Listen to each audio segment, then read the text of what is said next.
할렐루야. 서로의 평강의 복을 기원하는 마음으로 샬롬 인사 나누시기 바랍니다. 샬롬. 샬롬. 인생은 여정입니다. 최희준이 하숙생에서 인생은 나그네 길, 어디서 왔다가 어디로 가는가 그렇게 불렀는데 정말 인생은 나그네 길입니다. 성경 말씀에서도 나그네와 행인 같은 너희를 권하노니 영혼을 거스려 싸우는 육체의 정욕을 제어하라고 말씀하고 있습니다. 나그네 길을 좀 더 신앙적으로 표현을 하자면 순례길이죠. 우리는 본향 찾아가는 순례자들입니다.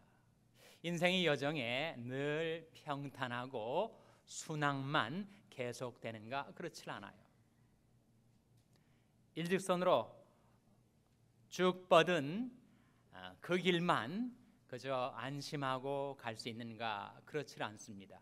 가다 보면 인생길에 굴곡이 있어요. 오른쪽으로 구부러지고 왼쪽으로 구부러지고 또 평탄한 길만 계속 이어지는가? 오르막길이 있고 내리막길이 있습니다. 우리 인생길에 굴곡과 기복과 부침이 있습니다. 과연 인생에 의미가 있는 것인가, 뜻이 있는 것인가? 혹자는 말하기를 인생은 백치, 천치에 의해서 말해진 의미 없는 이야기라고 하는데 과연 우리 인생이 그러한 것인가? 우리가 사는 이 인생 나그네 길에 의미가 있다는 거예요. 뜻이 있다는 것입니다. 분명한 목적이 있고 그리고 최종 완성의 목적지가 우리에게 있다는 거예요. 과연 이 인생의 길에 무엇이 나를 기다리고 있을까? 내 인생 마지막에 과연 어떤 목적, 어떤 완성이 나를 기다리고 있는가? 오늘 본 말씀 8절에 나타나 있습니다. 시편 138편 8절 같이 읽겠습니다. 시작. 여호와께서 내게 관계된 것을 완전케 하실지라. 여호와의 주의 인자하심이 영원하오니 주의 손으로 지으신 것을 버리지 마옵소서. 이 말씀 가운데 우리에게 주어지는 놀라운 약속인데 여호와께서 내게 관계된 것을 어떻게 하실지라 그랬습니까? 완전케 하실지라. 우리 인생은 완성을 향하여 나아가는 순례길이라는 것입니다. 여호와께서 내게 관계된 것, 어떤 것들이 있을까요? 내게 관계된 것들, 내 안에 영성과 지성이 있죠. 내 밖에 내게 관계된 가정이 있고 산업이 있고 교회가 있습니다. 하나님께서 내게 관계된 것을 완전케 해 주실 것을 약속하는 이 말씀이 여러분 삶의 비전이 되고 희망이 되시기를 주님의 이름으로 축원합니다.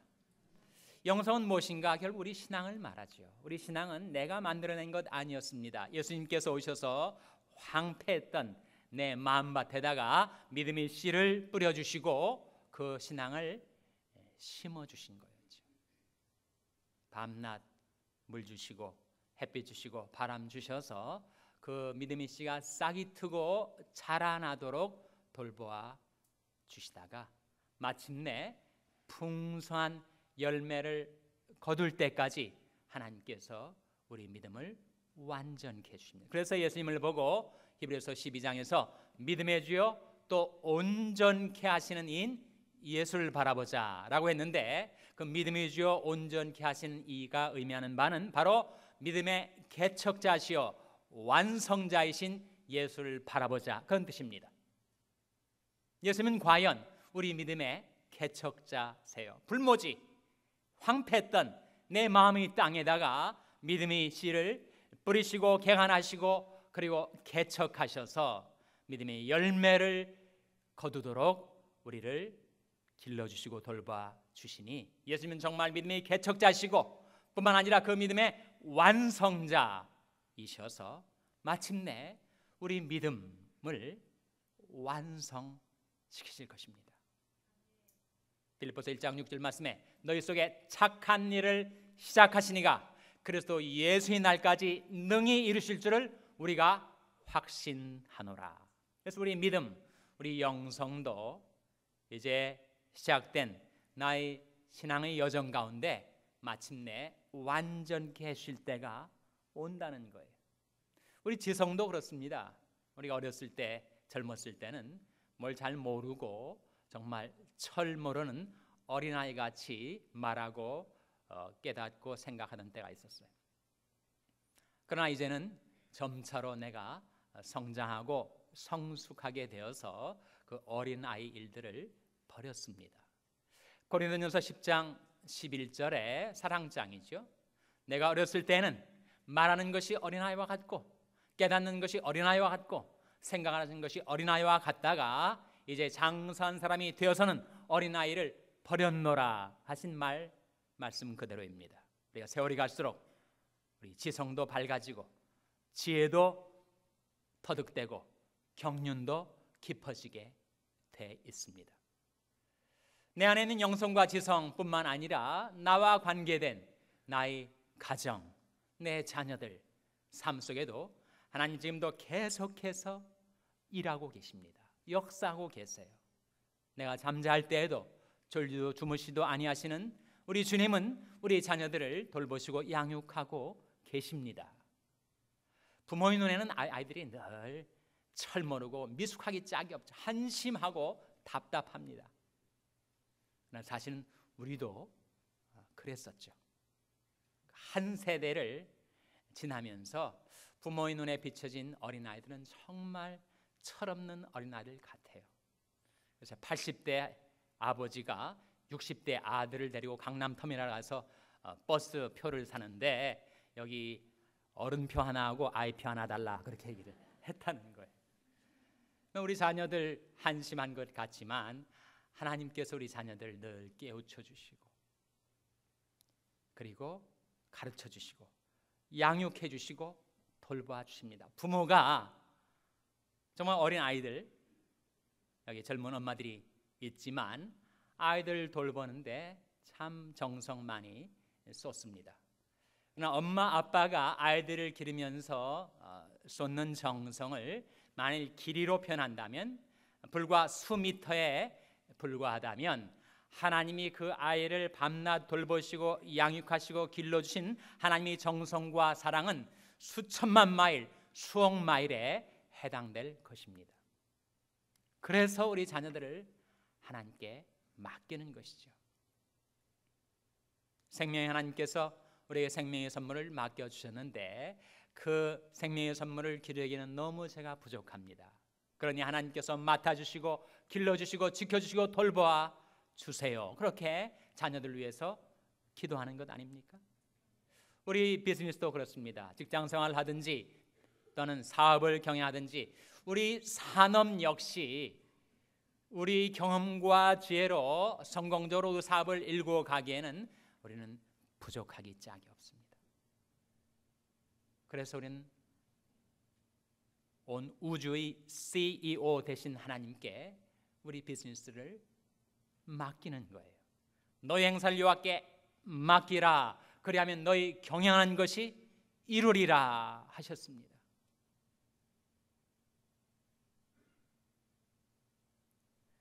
사업이 소규모일 때는 그 오너의 성실과 근면에 의해서 사업의 흥망이 좌우된다고 합니다. 사업이 어느 정도 중간 기업으로 다다르게 되면 오너 한 사람이 열심히 뛴다고 되는 것이 아니고 그 다음에는 신용, 크레딧이 그 사업의 성세에 중요한 열쇠가 된다고 하죠. 근데 사업이 더 커져서 대기업이 되고 굴지 기업이 되면 그 사업의 흥망성쇠는 오너의 성실과 근면이나 인간관계를 잘해서 크레딧을 쌓아 올린 것으로 되는 것이 아니라 그것은 하나님의 축복으로 된다는 거예요. 하나님이 축복해 주시는가 아니면 하나님께 축복을 거두어 주시는가 거기에 의해서 그 사업의 성패가 달려있다는 거예요. 그렇기 때문에 시편 28편 9절 말씀에 주의 백성을 구원하시며 주의 산업에 복을 주시고 또 저희 목자가 되사 영원토록 드십소서라고 하는 기도를 우리가 배워서 그 기도를 드리고 살아가야 됩니다. 하나님, 주의 산업에 복을 주시옵소서. 제가 단지 경영하는 생업이 아니라 이것이 하나님의 영광과 복음이 진볼로 쓰임받는 주의 기업 되게 해 주시옵소서. 그렇게 복을 구하시며 살아가셔야 됩니다. 교회도 마찬가지 아니에요? 나와 관계된 것 가운데 교회가 있는데 이 교회의 부흥은 우리가 열심히 일꾼으로서 뛰면 되는가, 일하면 되는가 필요하죠. 그러나 충분 조건은 되지 않습니다. 충분 조건은 무엇인가? 교회의 부흥은 하나님이 은혜로 이루어지는 거예요. 초대 예루살렘 교회의 놀라운 부흥 역사는 주께서 구원받는 사람들을 날마다 더하게 하시니라 하나님의 은혜로 이루어진 것이었습니다. 그래서 여호와께서 내게 관계된 것을 완전케 하실지라 하신 말씀 가운데 내게 관계된 것이 무엇인가?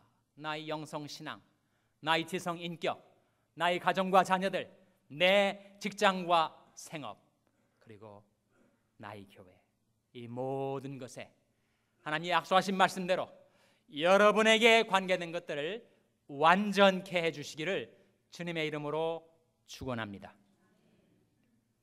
그 목적, 그 완성을 향하여 우리가 순례길을 걸어갈 때 하나님께서 연약한 우리들을 위하여 예비하신 두 가지 자원이 있다는 거예요. 2대 자원. 하나는 7절에 또 다른 하나는 8절에 나타납니다. 7절 말씀 같이 읽겠습니다. 시작. 내가 환난 중에 다닐지라도 주께서 나를 소송케 하시고 주의 손을 펴사 내 원수의 노를 막으시며 주의 오른손이 나를 구원하시리이다. 이 말씀 가운데 첫 번째 자원이 나옵니다. 그것이 뭘까요? 바로 주의 손, 주의 오른손이라는 거예요. 주의 손은 무엇을 가리키는가? 그것은 하나님의 창조의 손, 섭리의 손, 구원의 손을 가리킵니다. 오른손은 바로 그 손이 권능이 있음을 증거하는 말씀이에요. 우리는 다 인생은 연약합니다. 우둔합니다. 근데 하나님께서 손으로 우리를 붙들어 주시고 지켜주시고 인도해 주시기에 우리는 목적을 향하여 완전을 향하여 나갈 수가 있다는 거예요.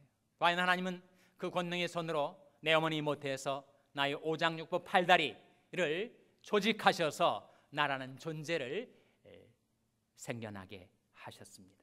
내 어머니 모태에서 나올 때 주님의 손으로 나를 받아주시고 품어주시고 지켜주시고 길러주셨어요.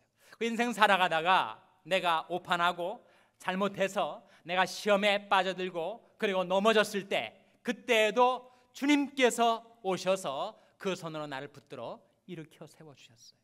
여호와께서 사람의 걸음을 정하시고 그 길을 기뻐하시나니 저는 넘어지나 아주 엎드러지지 아니함은 여호와께서 손으로 붙드심이로다 하신 말씀들. 하나님이 섭리의 손이죠. 섭리의 섭자는 붙들 섭자, 끌어당길 섭자. 하나님께서 그 긍휼과 권능의 손으로 어떤 때는 나를 좀 놓아주시고 어떤 때는 나를 붙들어 주시고 또 어떤 때는 나를 끌어당겨 주시고 그리고 쓰러진 나를 붙들어 일으켜 세우시는 하나님의 섭리 손길이 여러분의 삶 가운데 미쳐 있음을 믿으시기 바랍니다. 하나님의 손은 구원의 손입니다.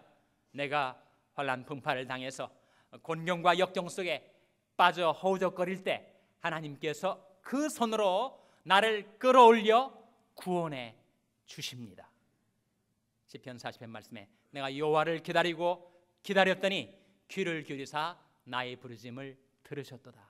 나를 기가 막힐 웅덩이와 수렁에서 끌어올리시고 나의 발을 반석에 두사 내 걸음을 경고케 하셨도다. 하나님의 손은 창조의 손이요, 섭리의 손이요, 구원의 손입니다.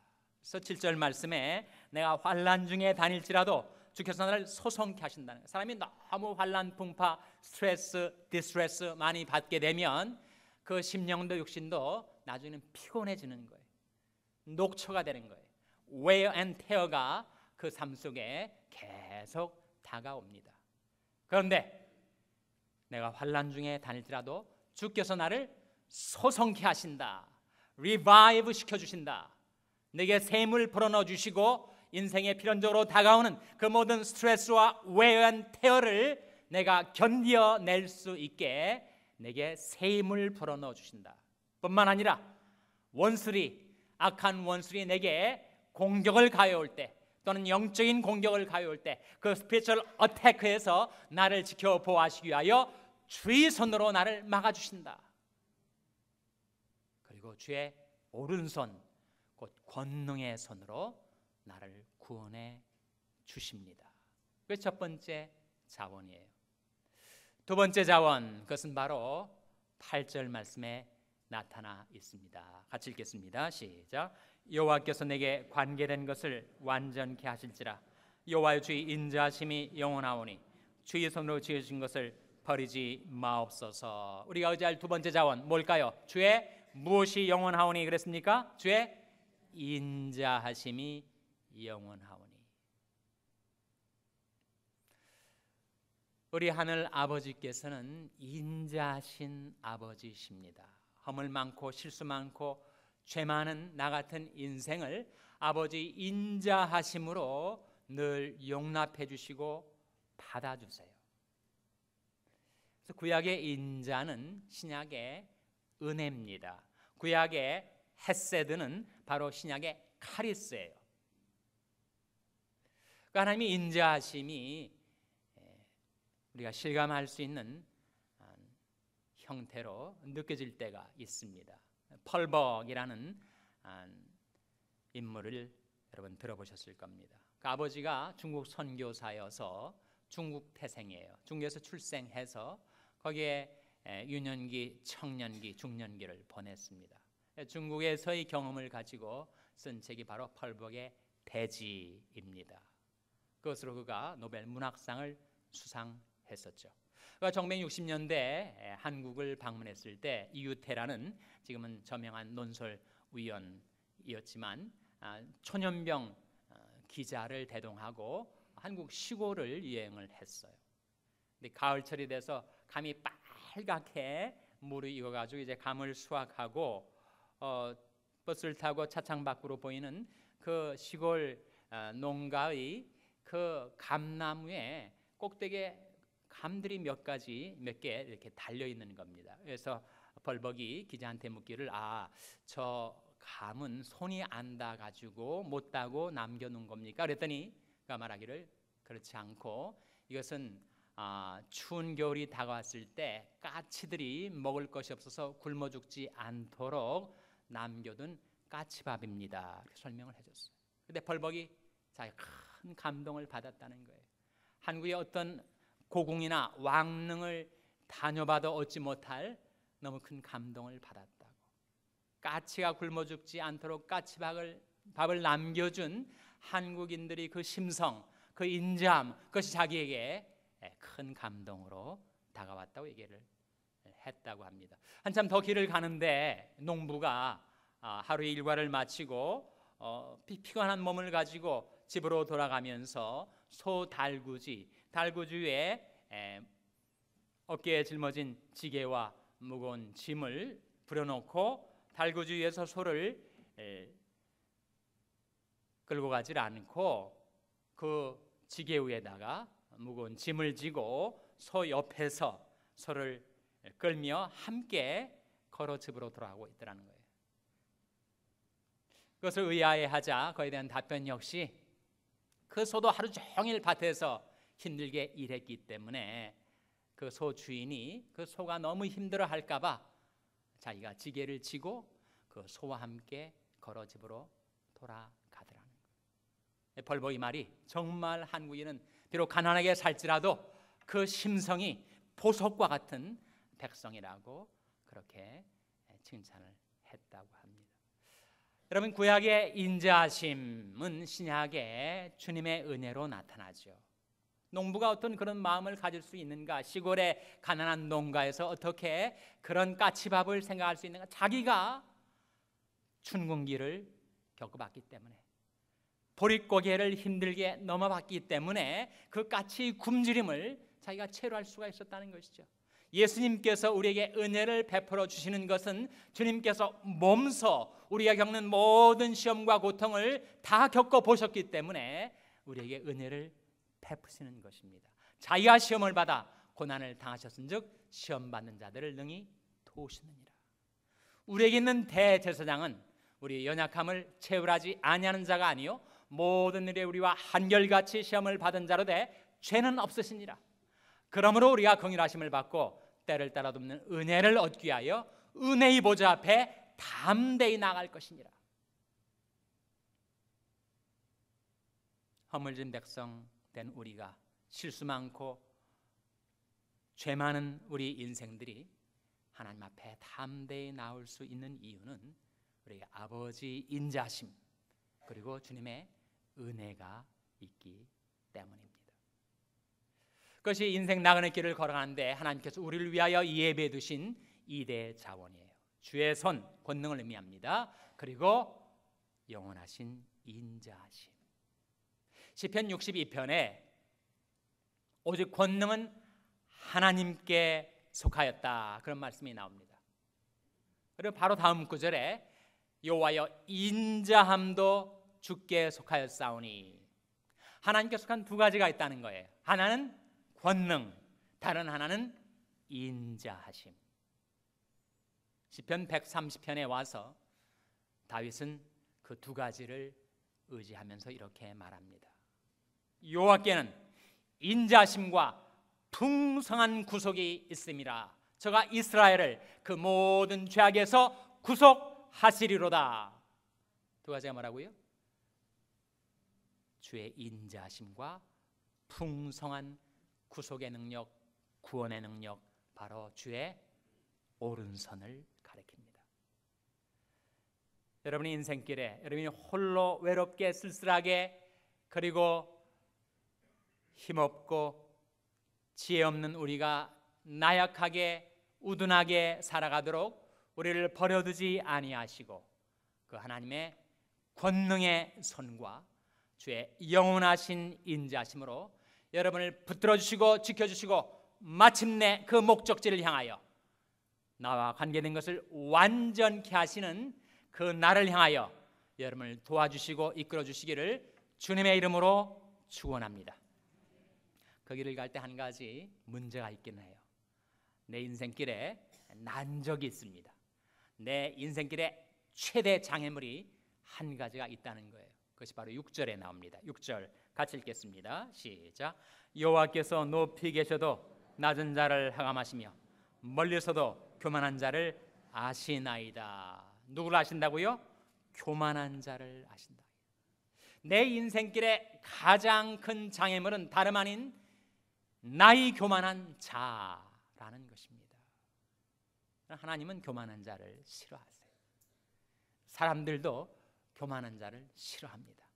근데 재미있는 것은 교만한 자도 교만한 자를 싫어합니다. 하나님이 내가 교만해지면 나를 물리치세요. 내가 교만한 자를 갖고 살면 하나님이 나를 지목하시고 대적하십니다. 야고보서 4장 6절 말씀에 하나님이 교만한 자를 물리치시고 겸손한 자에게는 은혜를 주신다 그런 말씀이 나옵니다. 베드로전서 5장 5절에도 하나님이 교만한 자를 대적하시되 겸손한 자에게는 은혜를 주시느니라 그러셨어요. 그런즉 누구든지 선줄로 생각하는 자는 넘어질까 조심하라. 갈라디아서 6장 3절 말씀에 만일 누가 아무것도 되지 못하고 된 줄로 생각하면 스스로 속임이니라 그러셨습니다. 그러면 하나님 과연 누구를 기뻐하실까요? 실력 있는 자, 능력 있는 자를 기뻐하실까요? 시편 147편 11절 말씀에 하나님 누구를 기뻐하시는가? 자기를 경외하는 자와 그 인자심을 바라는 자들을 기뻐하시는도다. 하나님은 하나님을 경외하고 하나님이 능하신 손 아래서 겸손히 살고 나는 하나님이 인자심과 은혜와 축복 없이는 살 수 없는 존재인 것을 깨닫고 늘 그 인자심을 바라며 살아가는 자들을 기뻐하십니다. 다시 한번 우리에게 비전과 소망을 주는 이 약속의 말씀, 여호와께서 내게 관계된 것을 완전케 하실지라. 그 목적을 향하여 그 완성을 향하여 나아갈 때 우리를 위하여 예배해 두신 이 대자원 하나님의 권능의 오른손과 주의 영원하신 인자심을 의지하며 살아갈 때 믿음으로 그 손 붙들고 겸손으로 그 인자 그 은혜 받아서 마침내 여러분도 여러분과 관련된 모든 것들을 하나님께서 완전케 해주시기를 주님의 이름으로 축원합니다. 기도하시겠습니다.